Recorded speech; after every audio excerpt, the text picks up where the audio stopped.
BPT बहुत important theorem है, क्योंकि अभी आपके सिलेबस में ना दो ही मतलब बीपीटी थ्योरम है और सिमिलैरिटी वाली थ्योरम्स है। पेपर में जो आती है सबसे ज्यादा आती थी के अकॉर्डिंग अगर बताऊं तो बीपीटी आती थी और पाइथागोरस आती थी सबसे ज्यादा। पाइथागोरस कट चुकी है, ये सिमिलैरिटी एरिया वाली आती थी वो भी कट चुकी है, तो बची कौन सी? तो इसका मतलब पेपर में सबसे ज्यादा आने के चांस किसके हैं? बीपीटी के। थ्योरम आती है डायरेक्ट आती है। बीपीटी के साथ में अब तीन थ्योरम और हो जाएगी, वो सिमिलैरिटी वाली हो जाएगी, ठीक है वो भी कर लेंगे, बट चांसेस बीपीटी के हैं, इसलिए इसको समझ लो।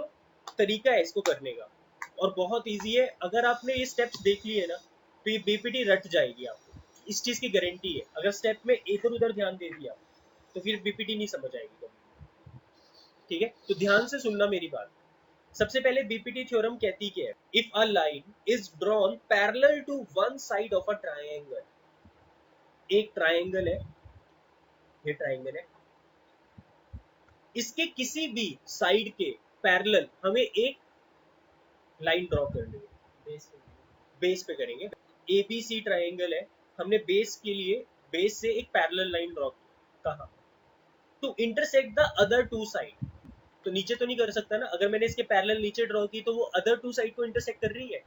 नहीं ना, तो पैरेलल ड्रॉ होगी तो कहाँ होगी? ऊपर ही ड्रॉ होगी। तो हमने ये पैरेलल लाइन ड्रॉ की जो इसको इंटरसेक्ट कर रही है, कहाँ पे? दो साइड्स पे, other two sides.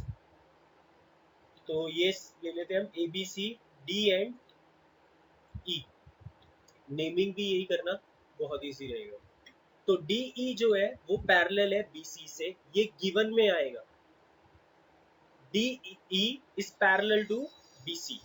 Okay, the other two sides, other two sides कौन सी है? A B and A C. Very good, A B and A C है अदर टू साइड। जो ए बी एंड ए सी है are divide in the same ratio. Same ratio का मतलब क्या है? जो AD by BD is equal to AE by CE।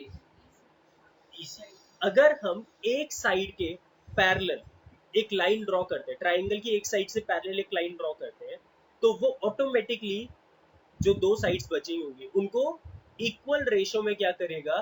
Divide करेगा। AD by BD is equal to AE by CE। यहाँ तक समझ आई ये वाली चीज? तो ये आपका क्या है? टू प्रूव है। और गिवन क्या है आपको? BC। ये गिवन है और ये टू प्रूव है थ्योरम के लिए। जब थ्योरम डायरेक्टली अप्लाई होगी, क्वेश्चन में अगर ये गिवन होगा तो हम डायरेक्टली क्या लिखेंगे? ये वाली चीज। फिर हम ये मानेंगे ऐसा होता है बाय बीपीटी, बस। ठीक है, तो क्वेश्चंस जब आते हैं तो ये गिवन होगा, डायरेक्टली ये वाली चीज अवेलेबल हो जाएगी। अगर ये दोनों रेशियो, दोनों साइड्स पैरेलल है तो इनकी रेशियोस ऑटोमेटिकली क्या है? प्रोपोर्शनल है। ये डायरेक्ट हमारे पास आ जाए। ओके, अब इसको शो कैसे करना है? देखो, कुछ चीजें हैं जो आपको ध्यान में रखनी है। सबसे पहली चीज, अगर मैं एक ट्राइंगल लेता हूँ और इस ट्राइंगल का मुझे एरिया निकालना है और मुझे यहाँ पर एक 90 डिग्री गिवन है, तो इसका एरिया कैसे निकलेगा? हाफ बेस इंटू हाइट, यही होता था एरिया का फॉर्मूला। अब ये ट्राइंगल ऐसा हो गया बेटा,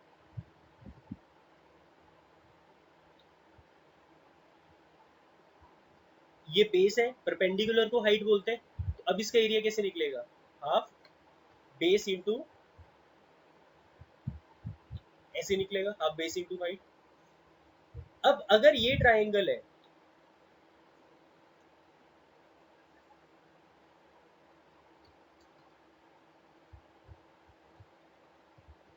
ये ट्राइंगल है जहां पर बेस के साथ परपेंडिकुलर बनता है, जहां पर बेस के साथ परपेंडिकुलर बनता है उसको हम क्या बोलते हैं? हाइट। और जो परपेंडिकुलर होती है, जो हाइट होती है, वो हमेशा बेस के कहाँ होती है? ऊपर होती है।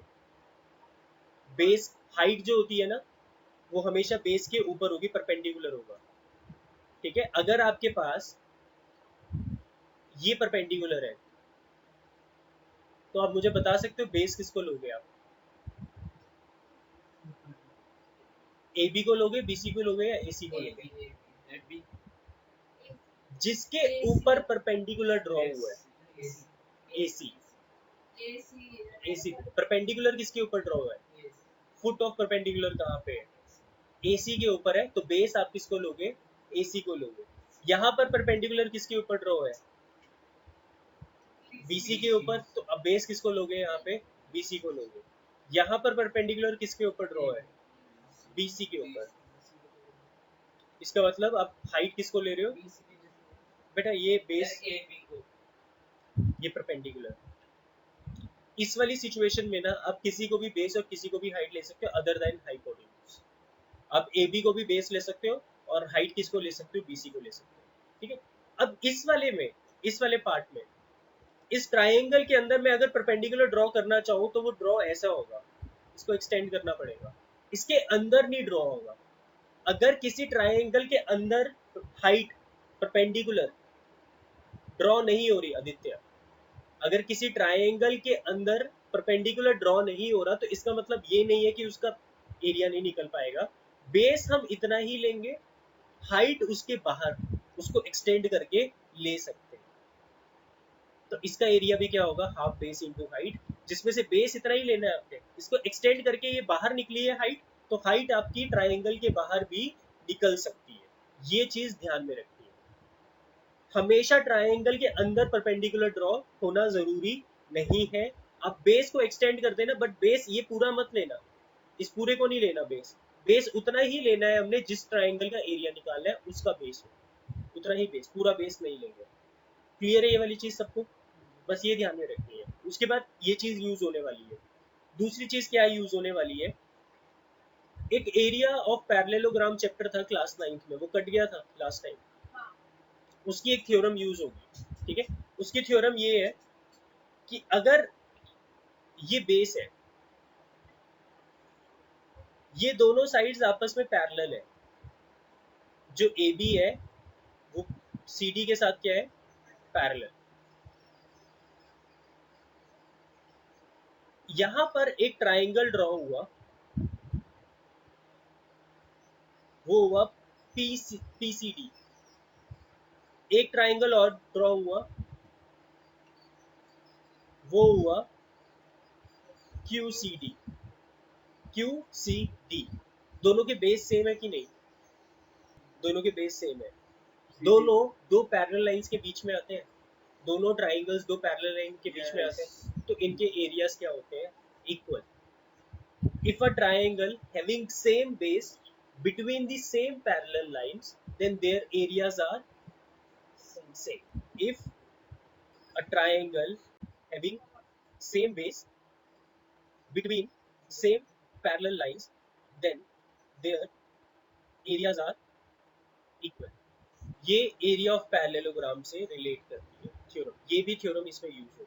ये दो कंसेप्ट यूज होने वाले हैं, ठीक है।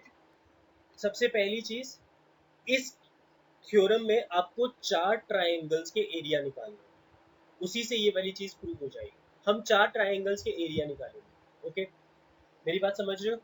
और चार ट्राइंगल्स के एरिया वो निकालेंगे जिसमें ये चारों साइड्स होंगी। मतलब एक ये वाला ट्राइंगल लेंगे जिसमें एडी आता हो, तो एडी किस ट्राइंगल में आ रहा है? एडी ई ट्राइंगल में आ रहा है, तो हम एरिया ऑफ एडी ई निकालेंगे। हम क्या निकालेंगे? एरिया ऑफ एडी ई। उसके बाद ए ई, ये है ए ई बेटा। जो ए ई है वो वापस ए डी ई ट्राइंगल में आ रहा है, तो अगर वो वापस ए डी ई ट्राइंगल में आ रहा है, तो इसका मतलब हम फिर से कौन सा ट्राइंगल लेंगे? ए डी ई, पर इस बार बेस अलग लेंगे। पहले बेस ए डी लेंगे, अब बेस क्या लेंगे? ए ई लेंगे। तीसरा ट्राइंगल जिसमें बी डी आता हो, तो इसको ज्वाइन करना पड़ेगा। कौन सा ट्राइंगल लेंगे? B D E. चौथा ट्राइंगल सी डी को ज्वाइन करेंगे जिसमें सी ई आता हो, सी ई है ये, तो सी डी ई। ये चार ट्राइंगल्स हम लेने वाले, और इन चारों ट्राइंगल्स के क्या निकालेंगे? एरिया निकालेंगे। A D E A D के लिए, ए डी ई ए ई के लिए। उसके बाद बी डी के लिए हम ट्राइंगल लेंगे B D E, and CE के लिए हम ट्राइंगल लेंगे सीईडी, सीईडी, ये 4 ट्राइंगल्स लेंगे। अब एरिया निकालने के लिए हाइट तो होनी चाहिए, तो कंस्ट्रक्शन करेंगे, draw perpendicular EF on AD। हमने एक परपेंडिकुलर ड्रॉ किया बेटा, ध्यान देना, ये, इसको हम क्या नाम दे रहे हैं, F। उसके बाद एक और परपेंडिकुलर ड्रॉ कर रहे हैं हम, DG, perpendicular DG on AE। ये 2 परपेंडिकुलर ड्रॉ कर रहे हैं। क्लियर? परपेंडिकुलर ड्रॉ करने का रीजन भी पता चला ना, एरिया निकालेंगे, तो एरिया निकालने के लिए half base into height, height चाहिए ना, तो इसलिए परपेंडिकुलर, 2 परपेंडिकुलर ड्रॉ कर दिए। देखना है यहाँ पे, area of triangle ADE, base में ले रहा हूँ AD को, DG को, तो हाइट क्या होगी, हाइट EF। देखो बेस अगर मैं इसको ले रहा हूँ तो हाइट EF होगी, हाफ बेस इंटू हाइट। वापिस एरिया ऑफ ट्राइंगल ADE, हाँ, इस बार मैं बेस किसको ले रहा हूँ, AE को, तो हाइट क्या होगी, DG, हाइट, सेकंड आ गया। उसके बाद मैं एरिया निकाल रहा हूँ BDE का, तो हाँ, बेस में ले रहा हूँ BD को, बेस में इसको लूंगा ना बेटा, बेस में BD को ले रहा हूँ, BD को ले रहे हो, हाँ, तो इसमें हाइट हमारे DC। देखो हाइट, हाइट जो होती है ना वो हमेशा परपेंडिकुलर होती है, DE आएगा शायद परपेंडिकुलर, बेटा ये परपेंडिकुलर नहीं है, नहीं दिया हुआ परपेंडिकुलर है। मैंने आपको एक चीज बोली थी, जरूरी नहीं है ट्राइंगल के अंदर ही परपेंडिकुलर होगा, अगर मैं इसके बेस को एक्सटेंड कर दूं तो EF जो है वो वापस उसका हाइट बन रही है कि नहीं बन रही है, तो यहाँ पर इसकी हाइट क्या है, EF, ये थर्ड आ गया आपके पास। Now area of triangle CDE, और इस बार मैं बेस किसको लूंगा, CE को, DG, जो CE है DG को लेंगे, DG हाइट है, वेरी गुड। तो ये आपके पास चौथा एरिया आ गया। यहाँ तक क्लियर हुआ सबको, एकदम अच्छे से। देखो अभी आपका प्रूफ शुरू हो गया। अब इसके बाद मुझे ये चीज बताओ कि आपको किसकी रेशियो चाहिए, AD और BD, AD बाई BD चाहिए ना। यहाँ पर चेक करो AD कहाँ पर आ रहा है इन सब में, फर्स्ट में, और BD किस में आ रहा है, थर्ड में, तो आप फर्स्ट और थर्ड को डिवाइड कर दो, डिवाइड करेंगे तो लेफ्ट हैंड साइड पे आएगा area of triangle ADE upon area of triangle BDE is equal to half base into height, half base into height, दोनों में ये चीज और ये चीज कट जाएगी, ये चीज और ये चीज भी कट जाएगी, तो area of triangle ADE upon area of triangle BDE किसके इक्वल आ गया, AD बाय, ये आ गया आपके पास फिफ्थ रिलेशन। ठीक है, अब यहाँ पे आपके पास लेफ्ट हैंड साइड आ चुकी है बेटा, AD बाई BD में एक चीज निकल गई है। सिमिलरली आपको AE बाई CE चाहिए, तो किसको डिवाइड, सेकेंड एंड फोर्थ, तो जब हम सेकेंड एंड फोर्थ को डिवाइड करेंगे तो आपके पास आएगा area of triangle ADE upon area of triangle CDE। Please ध्यान देना बेटा, यहाँ पे कॉपी पे मत ध्यान दो, एक बार ही समझ लो, उसके बाद कॉपी पे सब देख लेना, ठीक है।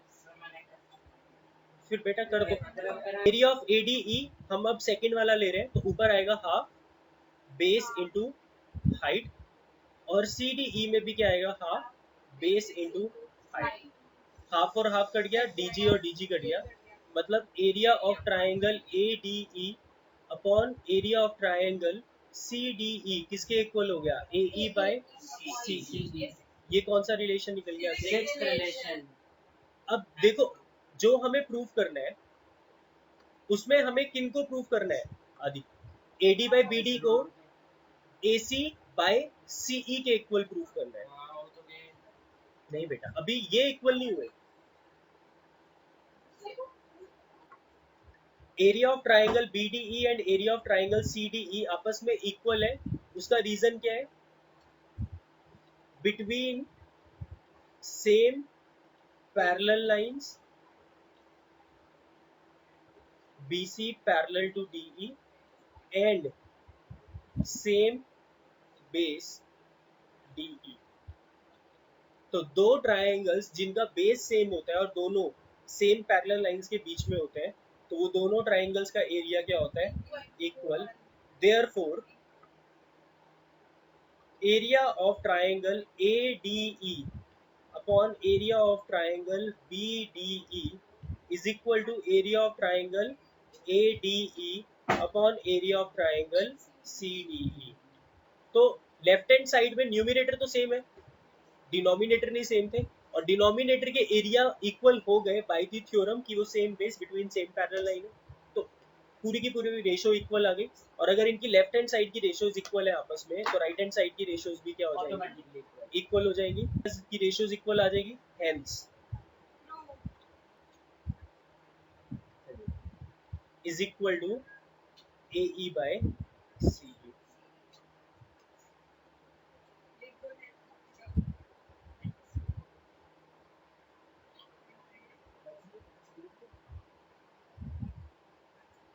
हाँ जी, देखो एक बार फिर से पूरा का पूरा देखो, ठीक है? ये थ्योरम इंपॉर्टेंट है, इसलिए बेटा इस तरीके से समझा रहा हूँ कि आपको समझ आ जाए और रट जाए। देखो क्या करना है इसमें। सबसे पहले आपको दो ट्राइंगल्स, एक ट्राइंगल बनाना है, उस ट्राइंगल के एक पैरेलल लाइन ड्रॉ करनी है, उसके बेस से करनी है। तो जो दो साइड्स को वो इंटरसेक्ट करेगी साइड, वो उनको इक्वल रेशो में डिवाइड करती है, ये थ्योरम कहती है।